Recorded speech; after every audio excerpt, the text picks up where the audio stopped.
कैसे हैं आप सभी? आई होप आप सभी बहुत अच्छे होंगे। तो स्वागत है आपका हमारे SSC JEE last 90 days crash course में, जिसमें हम technical as well as non technical दोनों ही सब्जेक्ट्स को बहुत ही बेहतरीन तरीके से कंप्लीट करने वाले हैं इन 90 डेज़ में। और अगर बात करूँ इससे पहले की, तो इससे पहले हमने आरसीसी, बीएमसी, ट्रांसपोर्टेशन इंजीनियरिंग जैसे काफ़ी इंपॉर्टेंट सब्जेक्ट्स को कंप्लीट किया है। और आज जो होगा, आज सोम का लास्ट लेक्चर होगा, जिसमें हम कंबाइंड स्ट्रेस और साथ ही साथ जो भी हमारा ये सिलेंडर है, thick cylinder, thin cylinder pressure, इसके बारे में भी हम पढ़ेंगे। तो इन दोनों टॉपिक्स को हम आज कंप्लीट करने वाले हैं। तो वीडियो काफ़ी इंपॉर्टेंट होने वाला है आपके लिए, तो आप मेक श्योर कीजिएगा कि आप वीडियो में एंड तक बने रहें। और जो भी मेरे ऐसे दोस्त हैं जिनको ये वीडियो पहली बार मिला है, या फिर वो इस चैनल पे पहली बार आए हैं, तो उनसे मेरा यही रिक्वेस्ट है कि आप हमारे चैनल को ज़रूर से सब्सक्राइब करें, जिससे कि आप भी हमारे इस क्रैश कोर्स से जुड़ सकते हैं और अपने प्रिपरेशन को और बेहतर बना सकते हैं। ठीक है? तो चलिए वीडियो को शुरू करते हैं।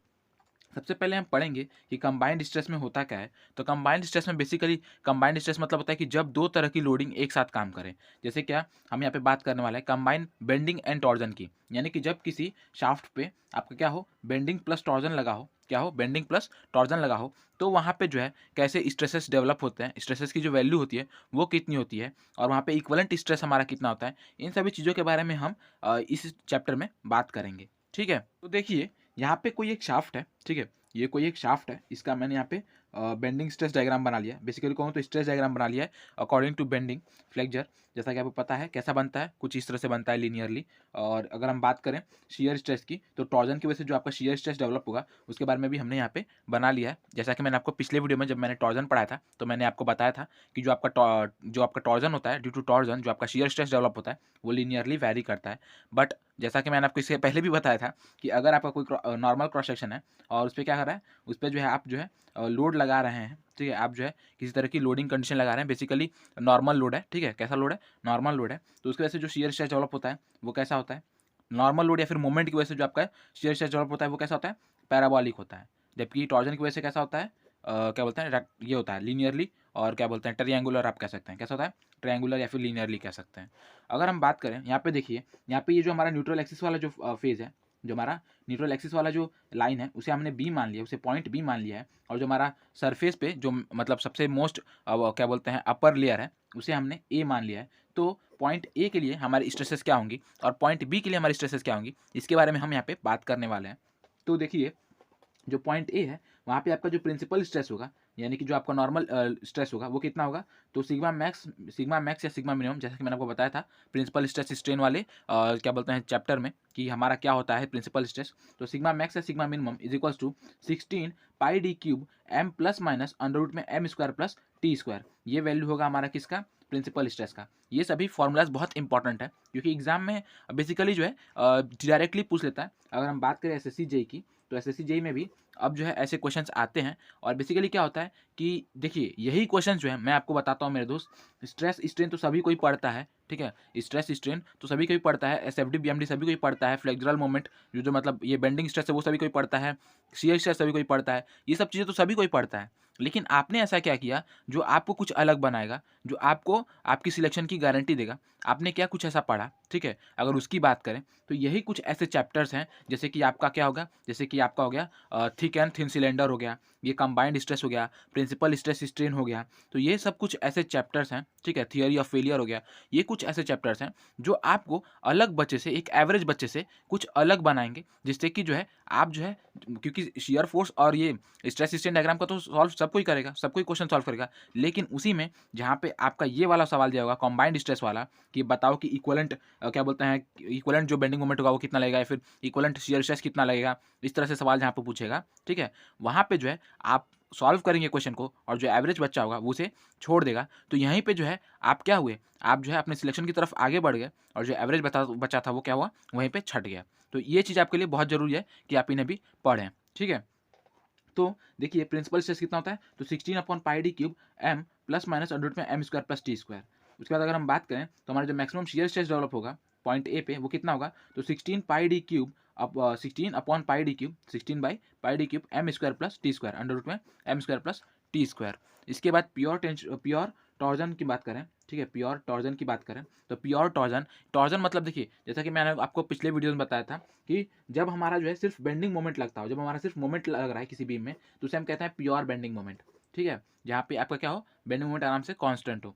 और अगर हम बात करें टॉर्जन की, यहाँ पे आपका सिर्फ और सिर्फ क्या लग रहा हो, सिर्फ और सिर्फ टॉर्जनल मोमेंट लग रहा हो, यानी सिर्फ टॉर्जन लग रहा हो, तो वहाँ पे वो प्योर टॉर्जन कहलाता है। और देखिए प्योर टॉर्जन की वजह से जो आपका शियर स्ट्रेस डेवलप होगा वो कितना होगा, तो वो होगा tau max is equals to 16t upon pi D cube. ये बहुत इंपॉर्टेंट क्वेश्चन है, पूछ लेता है। Tau max is equals to 16t upon pi D cube. और अगर हम बात करें प्योर बेंडिंग की, मतलब प्योर बेंडिंग में अगर हम बात करें तो हमारा सिग्मा मैक्स कितना डेवलप होगा, तो कितना होगा 32m upon pi D cube, 32m upon pi D cube. Basically इनको जो है आप इस फॉर्मूला को आप किससे सॉल्व कर सकते हैं, इस फार्मूला को आप ले आ सकते हैं, डिराइव कर सकते हैं, फिर सॉल्व कर सकते हैं टॉर्जनल फार्मूला से और इसे फ्लेक्सुरल फार्मूला से, ठीक है। तो वहाँ से इनकी ओरिजिन हुई है, बट यहाँ पे हमने इसे डायरेक्टली याद कर लिया। प्योर टॉर्जन का क्या होगा, tau max is equal to 16t upon pi D cube. और बेंडिंग का अगर बात करें तो sigma max is equal to 32m upon pi D cube. इसके बाद हम बात करते हैं पॉइंट बी की, ठीक है भाई। पॉइंट बी की अगर हम बात करें तो जो आपका पॉइंट बी है वहाँ पे जो आपका शियर स्ट्रेस डेवलप होगा वो कितना होगा, तो -16t upon pi D cube. और अगर हम बात करें सिग्मा मैक्स या मिनिमम की यानी प्रिंसिपल स्ट्रेस की, तो वो कितना डेवलप होगा, तो +-16t upon pi D cube, ठीक है। काफ़ी हद तक सेम है, बस आपको इतना याद रखना है कि जो शियर स्ट्रेस होगा वो क्या होगा, निगेटिव में होगा, बल्कि सिग्मा मैक्स या मिनिमम जो है वो पॉजिटिव या निगेटिव दोनों में हो सकता है, ठीक है, पॉजिटिव या निगेटिव दोनों में हो सकता है। जैसा कि मैंने आपको बताया था, अगर आपका क्या है, आपको अपने पिछले वीडियो में बताया था प्रिंसिपल स्ट्रेस वाले वीडियो में, वहाँ पे क्या बताया था, तो ये कब हमारा हम प्लस लेते हैं, कब माइनस लेते हैं, तो एक्स अगर बात करें किसकी, एक्स एक्सिस में अगर हम बात करें तो प्लस, और वाई एक्सिस में अगर बात करें तो माइनस, ठीक है। तो सिग्मा मैक्स मिनिमम कितना हो जाएगा, +-16t upon pi D cube, ये हो जाएगा आपका प्रिंसिपल स्ट्रेस की वैल्यू। और अगर हम बात करें शियर स्ट्रेस की तो हमने बताया आपको क्या, -16t upon pi D cube. अब हम बात करते हैं इक्विवेलेंट मोमेंट की, जो कि सबसे इंपॉर्टेंट फॉर्मूला है इक्विवेलेंट मोमेंट और इक्विवेलेंट टॉर्जन की, ठीक है। जो सबसे इंपॉर्टेंट फॉर्मूला है वो क्या है कि equivalent moment is equals to half m plus under root में m square plus T square, half m plus under root में m square plus T square, ठीक है, m इज इक्वल्स टू। और अगर हम बात करें इक्विवेलेंट टॉर्जन या फिर टॉर्क की, तो कितना होगा, तो T is equals to under root में m square plus T square, ठीक है, m square plus T square. यहाँ पे हम इक्विवेलेंट क्यों निकाल रहे हैं, अगर आपके दिमाग में ये बात आ रही है तो देखिए, क्योंकि हमारे शाफ्ट में बेंडिंग मोमेंट और टॉर्जन दोनों ही लगा है, तो ठीक है, दोनों ही लगा है। तो यहाँ पे हम बात करें कि अगर हम सिर्फ मोमेंट की बात करें तो मोमेंट की वजह से जो हमारा ये लग रहा है, जो हमारा ये लग रहा है, मोमेंट लग रहा है, उस वो तो लग ही रहा है, लेकिन इस टॉर्जन की वजह से भी, इस टॉर्क की वजह से भी मोमेंट में कुछ ना कुछ इफेक्ट आएगा, कुछ ना कुछ उसकी वैल्यू बढ़ेगी। वो कितनी बढ़ेगी वो हम इक्विवेलेंट निकाल रहे हैं, ठीक है। तो वो जो है यहाँ पे हम बता रहे हैं, ठीक है। और उसी तरह से इक्विवेलेंट टॉर्जन की भी वैल्यू जो है हमने निकाल ली, ठीक है। अब देखिए एक चीज़ होता है, एक टर्म होता है जिसे हम कर्न कहते हैं। कर्न का मतलब क्या होता है, तो ये कोर एरिया होता है सेक्शन का, ठीक है, एक कोर एरिया होता है सेक्शन का, जहाँ पे अगर आप लोड अप्लाई करेंगे ना, तो किसी भी तरह का जो है टेंजाइल फोर्स, किसी भी तरह का टेंशन जो है आपके सेक्शन में क्या बोलते हैं, जनरेट नहीं होगा, इंड्यूस नहीं होगा, ठीक है। अगर आप इस क्या बोलते हैं एरिया तक, इस एरिया के अंडर में अगर आप लोड अप्लाई करेंगे तो किसी भी तरह का टेंसाइल जो है, किसी भी तरह का टेंसाइल या फिर टेंशन लोड जो है, टेंशन स्ट्रेस, वो यहाँ पे आपके सेक्शन में इंड्यूस नहीं होगा। तो वो कौन सा एरिया है, तो अगर हम बात करें तो अगर सर्कुलर सेक्शन है, सॉलिड सर्कुलर सेक्शन है, तो आपका d/4, ठीक है, सेंटर से लेके d/4 तक जितना भी एरिया होगा आपका, देख सकते हैं आप यहाँ पे, उतने पे आपका जो है अगर आप लोड लगाएंगे तो किसी भी तरह का अदर स्ट्रेसेस डेवलप नहीं होंगी। अगर हम बात करें हॉलो सर्कुलर सेक्शन की, तो D square plus D square upon 4d, इस वैल्यू तक अगर आप ये करेंगे, इस वैल्यू तक अगर आप क्या बोलते हैं लोड अप्लाई करेंगे, तो आपका जो है किसी भी तरह का other tension, other stresses develop नहीं होंगी। अगर हम बात करें रोहम्बस, स्क्वायर या फिर रेक्टेंगुलर अगर हमारा क्रॉस सेक्शन है, तो उस कंडीशन में b/3 इंटू d/3, कितना b/3 इंटू d/3, ठीक है, d/3, यहाँ पे हम सेंटर से बात कर रहे हैं मेरे भाई, तो d/3 इंटू b/3, ठीक है, इतना अगर हम ये ले रहे हैं, इतना क्रॉस सेक्शन में अगर हम लोडिंग लगाएंगे तो आपका जो है किसी भी तरह का अदर टेंजाइल स्ट्रेसेस डेवलप नहीं होंगी, ठीक है। d/3 इंटू b/3 आप यहाँ पे देख सकते हैं, ठीक है, d/3 इंटू b/3, ये डी डेप्थ में है d/3, और b/3 मतलब आपका विड्थ में है, ठीक है। तो आई होप कि आपको यहाँ तक पॉइंट समझ में आ गए होंगे। यहाँ तक अगर आपको कोई भी डाउट है तो आप प्लीज़ मेक श्योर करें कि आप कमेंट करें, जिससे कि मैं उन डाउट्स को क्लियर कर सकूँ अगले वीडियोज़ में, ठीक है। और अब हम पढ़ने वाले हैं थिक और थिन सिलेंडर। जो आपका ये था कंबाइंड स्ट्रेसेस थे वो वहीं तक थे। हमने जान लिया कि हमारे जब बेंडिंग और टॉर्जन एक साथ लगेगा तो हमारा क्या बोलते हैं प्रिंसिपल स्ट्रेस कितना डेवलप होगा, हमारा इक्विवेलेंट मोमेंट कितना होगा, इक्विवेलेंट टॉर्क कितना होगा, इन सभी चीज़ों के बारे में हमने जान लिया। साथ ही साथ हमने जाना कि कर्ण क्या होता है, वो एरिया होता है, वो कोर एरिया होता है जिस पे हम लोड लगाएं तो किसी भी तरह का टेंसाइल लोड डेवलप नहीं होता, टेंसाइल स्ट्रेस। और वो कितना कितना होता है हमने बात किया। तो हर सेक्शन के लिए भी हमने बात कर लिया, सर्कुलर के कितना होता है, होलो सर्कुलर के कितना होता है, फिर आपका स्क्वायर या फिर रेक्टेंगुलर सर्कुलर सेक्शन के लिए क्या होता है, तो इनके बारे में भी हमने जाना। अब हम जानेंगे थिक एंड थिन सिलेंडर और स्फीयर के बारे में, ठीक है, थिक एंड थिन सिलेंडर या स्फीयर के बारे में। पहले इससे क्वेश्चंस नहीं आते थे मेरे भाई, बट अब इससे भी काफ़ी अच्छे खासे क्वेश्चंस आने लगे हैं, तो इसे भी जो है आपको ध्यान में रखना पड़ेगा, ठीक है। तो सबसे पहले हम बात करते हैं कि यहाँ पे जो सिलेंडर होगा ना, यहाँ पे जो सिलेंडर होगा उसे हम शेल्स कहते हैं। क्या कहते हैं? शेल्स कहते हैं। तो कब हम कहेंगे कि हमारा जो शेल है, जो हमारा सिलेंडर है, वो कैसा है, थिन है या फिर थिक है? तो जब जो उसका इंटरनल डाया है, क्या हुआ, जब जो है मतलब जब जो है उसका थिकनेस जो है, वॉल का जो उसका थिकनेस है, अगर हम बात करें थिन सिलेंडर की, थिन शेल की, तो जब जो है कोई शेल है उसका थिकनेस जो है, उसका थिकनेस जो है वो क्या हो रहा है, वो कम है उसके इंटरनल डाया के 1/10 टू 1/15 के वैल्यू से, ठीक है। अगर आपका 1/10 टू 1/15 ऑफ इंटरनल डाया जो है वो ज़्यादा है थिकनेस ऑफ वॉल से, तो वो थिन शेल होगा, ठीक है, वो थिन शेल होगा। और अगर हम बात करें थिक शेल की, तो थिक शेल मतलब अगर जो आपका शेल है उसका जो थिकनेस है वो क्या है, वो जो है ज़्यादा है, क्या है, वो जो है ज़्यादा है 1/10 टू 1/15 ऑफ इंटरनल डाया। मतलब इंटरनल डाया का अगर आप 1/10 टू 1/15 का वैल्यू निकालेंगे तो ये कहीं ना कहीं कम हो जाएगा हमारे थिकनेस ऑफ वॉल से, तो हमारा थिक सिलेंडर होगा, ठीक है। यहाँ पे आप देख सकते हैं मैंने एक सिलेंडर का जो है क्रॉस सेक्शन बनाया है, ठीक है, लॉन्गिट्यूडनल भी क्रॉस सेक्शन है ये, और ये जो है आपका क्या बोलते हैं, मतलब ट्रांसवर्स क्रॉस सेक्शन है, ठीक है। तो ये दोनों क्रॉस सेक्शन मैंने यहाँ पे बनाया है। अब यहाँ पे देखिए सिग्मा एच जो है, ठीक है, सिग्मा एच जो है यहाँ पे आप देख सकते हैं इस तरह से जो डेवलप हो रही है, उन्हें कह रहे हैं हुप स्ट्रेस, और ये जो लॉन्गिट्यूडनल डायरेक्शन में मतलब जनरेट हो रही है उन्हें हम कह रहे हैं लॉन्गिट्यूडनल स्ट्रेस, ठीक है, उन्हें कह रहे हैं हम लॉन्गिट्यूडनल स्ट्रेस। हुप स्ट्रेस को हम लोग सर्कमफेरेंशियल स्ट्रेस भी कहते हैं।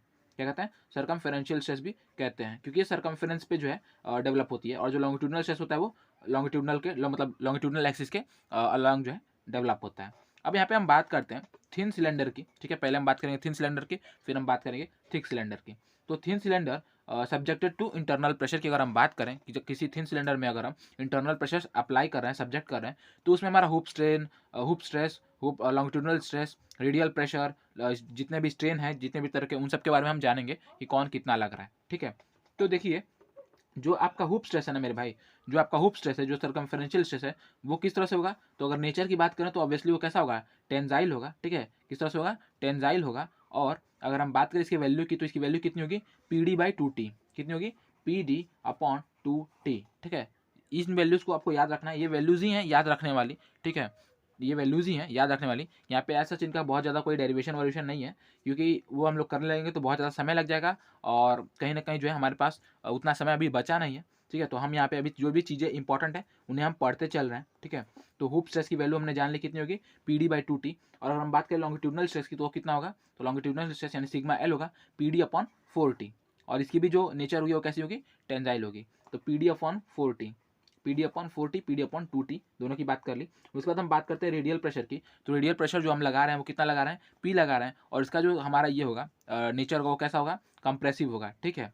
और यहाँ पे देखिए अगर हम बात करें लॉन्गिट्यूडनल स्ट्रेस की, तो हम जानते हैं जैसा कि मैंने आपको बताया था कि स्ट्रेन बराबर क्या होता है, ठीक है। स्ट्रेन की अगर हम बात करें तो स्ट्रेन आपका क्या होता है, स्ट्रेन इक्वल होता है स्ट्रेस अपॉन इलास्टिक मॉडुलस, है ना, सॉरी यहाँ पे यही होगा, इस epsilon equal to stress upon elastic modulus. हमने सेम काम यहाँ पे भी किया है, बट यहाँ पे हमने, क्योंकि हम जानते हैं कि हमारा लेटरल मतलब अगर आप एक डायरेक्शन में लोड अप्लाई करेंगे तो जो ट्रांसवर्स दो डायरेक्शन है, जो लेटरल डायरेक्शन है, वहाँ पे भी कुछ ना कुछ क्या होगा, स्ट्रेन आएगा। तो उनको भी जब हम ये करेंगे, जो क्या कहते हैं उनको भी अगर हम कंसिडर करेंगे, ठीक है, उनको भी अगर हम कंसिडर करेंगे तो यहाँ पे क्या होगा, यहाँ पे आपका लॉन्गिट्यूडनल स्ट्रेन का जो वैल्यू है वो क्या हो जाएगा, PD/4TE1 - 2μ, ठीक है, PD/4TE1 - 2μ। और अगर हम इसी तरह से बात करें हुप स्ट्रेन की, तो वो क्या हो जाएगा, तो epsilon H is equals to PD upon, क्योंकि हम देखिए अब एक चीज़ यहाँ पे जानिए कि ये देखिए आपने हुप स्ट्रेस की जब बात की थी तो वहाँ पे क्या था, PD/2T, ठीक है। यहाँ पे क्या है, PD/4TE2 - μ,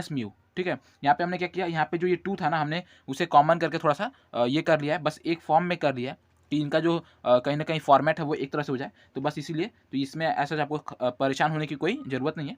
PD/4TE1 - 2μ हो गया आपका एप्सिलॉन L, और एप्सिलॉन H क्या हो गया, PD/4TE2 - μ, ठीक है। अब हम बात करते हैं वॉल्यूमेट्रिक स्ट्रेन की। तो हमारा वॉल्यूमेट्रिक स्ट्रेन कितना होगा, तो वॉल्यूमेट्रिक स्ट्रेन होगा आपका कितना, epsilon L + 2 × epsilon H, longitudinal direction में एक, और जो आपका जो है हुप स्ट्रेन में जो आपका लग रहा है जो आपका हुप स्ट्रेन आ रहा है उनका दोनों डायरेक्शन का, ठीक है, 3 डायरेक्शन होंगी आपकी 3D वैल्यू है तो, ठीक है। तो epsilon L plus 2 into epsilon H, ठीक है। और इसका जब आप इन दोनों को प्लस करेंगे तो आपका जो भी वैल्यू आएगा वो आपका हो जाएगा वॉल्यूमेट्रिक स्ट्रेन। अब हम बात करते हैं एब्सोल्यूट मैक्सिमम शियर स्ट्रेस की, कि जितना जो है एब्सोल्यूट मैक्सिमम शियर स्ट्रेस कितना डेवलप होगा, तो tau absolute maximum is equals to PD 4T plus P/2, PD upon 4T plus P/2। और अगर हम बात करें maximum shear stress in plane sigma H and sigma L, ठीक है, प्लेन में मतलब सिग्मा एच और सिग्मा एल का जो प्लेन है उसमें अगर हम बात करें मैक्सिमम शियर स्ट्रेस की तो वो कितना होगा, तो वो होगा tau max is equals to PD/8T। कितना होगा, PD/8T, ठीक है, PD/8T। अब हम बात करते हैं, ठीक है, अब हम बात करते हैं थिन स्फीयर की। हमने बात की अभी थिन शेल की, या फिर कह सकते हैं थिन सिलेंडर की। अब हम बात करने वाले थिन स्फीयर की, ठीक है, जिसमें अगर हम इंटरनल प्रेशर लगाते हैं तो जब आप इसमें इंटरनल प्रेशर लगाते हैं ना, तो इसमें आपका हुप स्ट्रेस और लॉन्गिट्यूडनल स्ट्रेस दोनों ही बराबर होता है, तो दोनों की वैल्यू कितनी हो जाएगी, PD/4T। कितनी हो जाएगी, PD/4T। और अगर हम बात करें अगर अपने हुप स्ट्रेन और लॉन्गिट्यूडनल स्ट्रेन की, तो ऑब्वियसली ये भी हमारा बराबर हो जाएगा कितना, PD/4TE 1 माइनस म्यू। यहाँ पे 1 माइनस म्यू है, 2 नहीं है। ऐसा इसलिए क्योंकि यहाँ पे आप देखेंगे ना, तो कहीं ना कहीं जो है आपका जो स्फीयर होता है उसमें सिर्फ और सिर्फ 2 ही डायरेक्शन में आता है, तीसरा डायरेक्शन हम कंसीडर नहीं कर पाते, क्योंकि जेड डायरेक्शन में ऑब्वियसली नहीं होता है। अगर आप किसी बॉल को ही ले लें, कोई अगर स्फेरिकल बॉल है मेरे भाई, ठीक है, तो उसे अगर आप दबाएंगे, ठीक है, अगर आप उसे अगर ये है, ठीक है, इस पर आप क्या कर रहे हैं, इंटरनल प्रेशर लगा रहे हैं, ठीक है, इंटरनल प्रेशर आप लगा रहे हैं, तो अगर ये कंप्रेशन कर रहा है, मतलब कॉम्प्रेसिव जोन में जा भी रहा है, तो भी क्या होगा, एक डायरेक्शन में ये बढ़ेगा, मतलब इसमें कुछ जो डिफॉर्मेशन है वो कुछ इस तरह से आएगा। तो सिर्फ जो है हमको मतलब एक ही डायरेक्शन में और जो है लेटरल ये देखने को मिलता है, लेटरल डिफॉर्मेशन देखने को मिलता है, सिर्फ एक ही डायरेक्शन में लेटरल डिफॉर्मेशन देखने को मिलता है। तो सिर्फ एक ही डायरेक्शन के लिए जो है यहाँ पे हमने म्यू को कंसीडर किया है, तो PD/4TE 1 माइनस म्यू, ठीक है, PD/4TE 1 माइनस म्यू। और अगर हम बात करें टोटल वॉल्यूमेट्रिक स्ट्रेन की, तो हम क्या करेंगे, क्योंकि हमें मालूम है कि जो हमारा वॉल्यूमेट्रिक स्ट्रेन है हुप स्ट्रेन का या फिर लॉन्गिट्यूडनल स्ट्रेन का, सब बराबर है, कितना है, PD/4TE 1 माइनस म्यू। तो इसे हम क्या करेंगे, 3 से मल्टीप्लाई कर देंगे, 3 इंटू एप्सिलॉन एल और एप्सिलॉन एच, तो ये आपका हो जाएगा कितना, 3/4 PD/TE 1 माइनस म्यू, ठीक है। आई होप आपको सभी चीज़ें समझ में आ रही होंगी। ऐसा चीज़ में बहुत सारी समझने वाली चीज़ें नहीं है, मैं सच बताऊँ तो इसमें कोई भी ऐसा समझने वाली चीज़ें नहीं है। ये जो है आपको कुल मिलाकर जो है याद रखना पड़ेगा, क्योंकि कहीं ना कहीं जो है एग्जाम ये डायरेक्टली पूछ लिया जाता है। और मुझसे जितना हो पाएगा, मुझसे जितना पता है या फिर जितना मैं जानता हूँ, उतना मैं आपको समझाने की कोशिश कर रहा हूँ। और आप आई होप कि आपको समझ में आ रहा होगा। और अगर नहीं आया कुछ ऐसा चीज़, तो आप जो है कमेंट कर सकते हैं, जिससे कि मैं उसे आपको और अच्छी तरह से समझाने की कोशिश कर सकता हूँ, ठीक है। तो अब हम बात करते हैं, ठीक है, अब हम बात करते हैं maximum shear stress in plane की, ठीक है। तो maximum shear stress in plane की अगर बात करें, मतलब प्लेन में कितना मैक्सिमम शियर स्ट्रेस आ रहा है, तो यहाँ पे जो आपका शियर स्ट्रेस मिलेगा वो कितना मिलेगा, 0 मिलेगा। और एब्सोल्यूट मैक्सिमम शियर स्ट्रेस की बात करें कि कितना एब्सोल्यूट मैक्सिमम शियर स्ट्रेस लग रहा है, तो वो मिल जाएगा आपको PD/8T। कितना मिल जाएगा, PD/8T, ठीक है। अब हम बात करते हैं थिक शेल की। यहाँ पे हमने बात कर ली थिन शेल की, किसमें थिन शेल और थिन इसकी स्फीयर की, थिन शेल और थिन स्फीयर की हमने यहाँ पे बात कर ली। अब हम बात करते हैं किसकी, थिक शेल की। तो जब भी थिक शेल की बात होती है ना, तो वहाँ पे हम एक लेम्स थ्योरम को पढ़ते हैं। किसको पढ़ते हैं, लेम्स थ्योरम को पढ़ते हैं, शायद आपने नाम सुना हो। तो इसमें जो है दो अजम्पशंस हैं, दो बेसिक अजम्पशंस हैं, जिसमें पहला है कि plane section of cylinder perpendicular to longitudinal axis remains plane under pressure. मतलब प्रेशर के सब्जेक्शन में, ठीक है, जब आप प्रेशर लगाएंगे तो उस समय जो आपका प्लेन सेक्शन है ना, वो प्लेन रहेगा, जो सिलेंडर का प्लेन सेक्शन है वो प्लेन का प्लेन ही रहेगा, ठीक है। और जो आपका मटेरियल वो कैसा है, होमोजीनस है, आइसोट्रॉपिक और लीनियरली इलास्टिक है। तो ये तो हर जगह होता है, ठीक है। और दूसरा ये भी, मतलब दोनों ही एजम्पशन जो है बहुत काफ़ी ज़्यादा हद तक जो है हमें हर जगह मिलती हैं, तो ऐसा कोई नई वाली चीज़ें नहीं थी।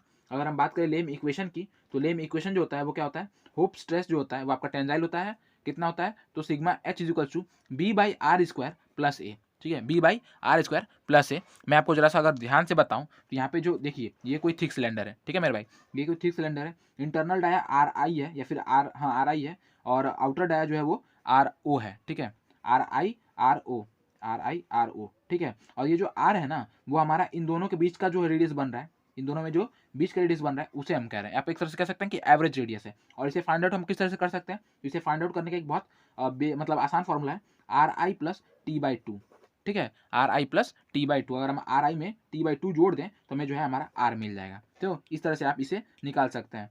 तो इसमें 3 तरह के रेडियस की हम बात करते हैं, इंटरनल, आउटर और एक है हमारा एवरेज रेडियस, ठीक है। और देखिए जो आपका हूप स्ट्रेस होता है वो किस तरह से होता है, तो आपका टेंजाइलिन नेचर होता है। क्या होता है? टेंजाइलिन नेचर होता है। इसकी जो वैल्यू होती है क्या होती है, B/R² प्लस ए। और यहाँ पे जो आपका ए और बी है वो क्या है, वो कांस्टेंट है, जो कि डिपेंड करता है बाउंड्री कंडीशन पे, सिलेंडर की बाउंड्री कंडीशन पे डिपेंड करता है। और ये जो है इंटरनल प्रेशर के लिए हमेशा पॉजिटिव वैल्यू मिलती है इनकी, और एक्सटर्नल प्रेशर के लिए निगेटिव मिलती है। ठीक है, तो इन चीज़ों को भी आपको याद में रखना है कि positive for internal and negative for external. ठीक है, और बी और ए क्या है, कांस्टेंट है, जो डिपेंड करते हैं बाउंड्री कंडीशन किस पे, बाउंड्री कंडीशन ऑफ सिलेंडर पे। Sigma S is equals to B/R² plus A, B/R² plus A. अब अगर हम बात करें रेडियल स्ट्रेस की, हमारा जो रेडियल स्ट्रेस होता है यहाँ पे कंप्रेसिव नेचर का होता है, जो कि क्या होता है, sigma R is equals to B/R² minus A. यहाँ पे प्लस ए था, यहाँ पे माइनस है, B/R² प्लस ए हुप स्ट्रेस, और क्या बोलते हैं रेडियल स्ट्रेस कितना हो जाएगा, B/R² माइनस ए। ठीक है, B/R² माइनस ए। मैं ये चीज़ें कई बार दोहरा रहा हूँ ताकि आप बार बार सुनते सुनते कहीं ना कहीं ये चीज़ें जो है आपके सबकॉन्शियस माइंड में बैठ जाएं, और जब आप नोट्स बनाएं तो ये आसानी से आपको याद हो सकें। ठीक है, तो इसलिए मैं इसे दोहराते रहता हूँ। अब बात करते हैं हम यहाँ पे रेडियस की। तो जैसा कि मैंने आपको बताया, रेडियस क्या है हमारा, RI प्लस T/2 जो है, हम इनका सम कर देंगे RI प्लस T/2, तो हमें जो हमारा एवरेज रेडियस मिल जाएगा, जिसकी बात यहाँ पे हम कर रहे हैं। ठीक है, अब हम देखिए, अब हम बात करते हैं, हमने बात कर ली हुप स्ट्रेस की, उसके बाद की हमने बात किसकी, रेडियल स्ट्रेस की। अब हम बात करते हैं लॉन्गिट्यूडनल स्ट्रेस की। तो जो आपका लॉन्गिट्यूडनल स्ट्रेस होता है थिक सिलेंडर में, वो कितना होता है, तो sigma L is equal to P क्या है आपका, प्रेशर है, internal pressure, P/RI² upon RO² minus RI²। ठीक है, P/RI² upon R0² minus RI²। ठीक है, तो इसे भी आपको याद रखना है। अब हम बात करते हैं, क्योंकि ये तो हमने बात कर ली अभी किसकी, सिलेंडर की। अब स्फीयर की बात करते हैं। एज सच बताओ ना मेरे भाई, तो लेम थियरी से एज सच बहुत ज़्यादा क्वेश्चंस नहीं आते हैं, बट क्योंकि अब एसएससी का कोई भरोसा नहीं है, एसएससी अच्छी तरह से क्वेश्चंस पूछ रहा है, और ना सिर्फ एक पोर्शन से, ना सिर्फ इंपॉर्टेंट पोर्शन से, बल्कि हर चैप्टर को वो काफ़ी अच्छी तरह से महत्व दे के हर चैप्टर से क्वेश्चंस उठा रहा है। तो हम किसी भी चीज़ को छोड़ नहीं सकते, इसलिए मैंने इसे भी इंक्लूड कर लिया। ठीक है, थिक स्फीयर को भी और थिक सिलेंडर को भी इंक्लूड कर दिया। ठीक है, तो थिक स्फीयर की अगर हम बात करें, तो यहाँ पे जो आपका रेडियल स्ट्रेस होगा ना, वो कितना होगा, sigma R is equals to, thick sphere की बात हो रही है मेरे भाई, यहाँ पे थिक सिलेंडर की या फिर थिक शेल की बात की थी हमने। ठीक है, तो थिक स्फीयर की अगर हम बात करें तो कितना हो रहा है, तो sigma R is equals to 2B/R³ minus A. ठीक है, 2B/R³ माइनस ए। और अगर हम बात करें हुप स्ट्रेस या लॉन्गिट्यूडनल स्ट्रेस, यानी कि यहाँ पे जो है थिक स्फीयर में, वहाँ पे आपका हुप स्ट्रेस और लॉन्गिट्यूडनल स्ट्रेस दोनों ही क्या हो जाएगा, बराबर हो जाएगा। तो दोनों ही बराबर हो जाएगा, जिसकी वजह से क्या होगा, जिसकी वजह से इसका वैल्यू जो होगा कितना हो जाएगा, B/R³ प्लस ए। ठीक है, B/R³ प्लस ए, ये हो जा रहा है आपका किसके लिए, हुप स्ट्रेस या लॉन्गिट्यूडनल स्ट्रेस के लिए। रेडियल स्ट्रेस हमने पढ़ लिया 2B/R³ माइनस ए। ये जो आपका रेडियल स्ट्रेस है ना, वो कंप्रेसिव में है, और जो हुप स्ट्रेस या लॉन्गिट्यूडनल स्ट्रेस है वो कैसा है, टेंजाइलिन नेचर है। ठीक है, तो ये बात कर ली हमने आज किसके बारे में, तो यहाँ पे हमने आज बात की है कंबाइंड स्ट्रेस के बारे में, और जो है आपका थिक और थिन सिलेंडर है उनके बारे में। तो ये दोनों टॉपिक्स भी हमारे कंप्लीट हो गए। आज हमारा सोम जो है कंप्लीट हो चुका, और अब जो है कल मैं सोच रहा हूँ हम फ्लूइड मैकेनिक्स को शुरू करें। ठीक है, हम फ्लूइड मैकेनिक्स को भी शुरू करें, जिससे कि हम जो है फ्लूइड मैकेनिक्स, देखिए बेसिकली अगर हम बात करें तो सीटी का भी मैं जल्दी मतलब व्यवस्था कर रहा हूँ, सीटी भी कंप्लीट हो जाएगा, फिर हम लोग और भी सब्जेक्ट्स को कंप्लीट करेंगे। और अगर अभी तक आप जो है इस क्रैश कोर्स से नहीं जुड़े, तो प्लीज़ मेक श्योर करें कि आप इस क्रैश कोर्स से जुड़ जाएँ, और इसके साथ साथ आप टेलीग्राम चैनल और व्हाट्सएप ग्रुप को भी जोड़ लें। ठीक है, टेलीग्राम चैनल और व्हाट्सएप ग्रुप से भी जुड़ जाएँ, जिससे कि आपका और मेरा इंटरेक्शन और बेहतर हो सके, आप पीडीएफ और नोट्स को भी एक्सेस कर सकें।